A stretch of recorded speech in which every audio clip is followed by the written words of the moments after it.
નમસ્કાર મિત્રો, વિડીયોમાં તમારું સ્વાગત છે। મિત્રો, કિશોરભાઈ ભાટજા દ્વારા પોતાની કોઠાસૂઝની પ્રતિવર્ષે વરસાદની આગાહી કરતા આવ્યા છે। આગાહી કરવા માટે જે પદ્ધતિ અનુસરવામાં આવે છે તે એક ખગોળીય ઘટના છે, જેને સ્થાનિક ભાષામાં ખાદલીના એટલે કે આકાશના ચિત્રના નામે ઓળખવામાં આવે છે।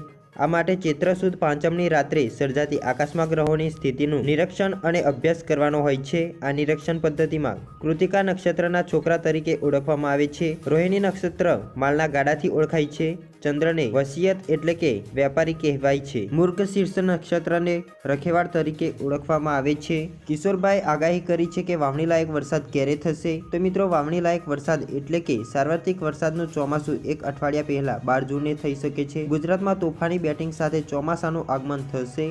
આ વર્ષે જૂન મહિનામાં 6/6/2024ને ગુરુવારે 5 ગ્રહો ભેગા થશે અને જેઠનું વદ પખવાડિયું 13 દિવસનું છે। રોહિણી નક્ષત્રના ઉતરતા છેલ્લા દિવસોમાં અમુક વિસ્તારમાં રોહિણી રેલાઈ મૃગશીર્ષ બેસતા જ પ્રી મોન્સૂન એક્ટિવિટીનો આરંભ થશે। એક અઠવાડિયા પહેલા 12 જૂને વરસાદ અતિભારે વરસાદ પડશે।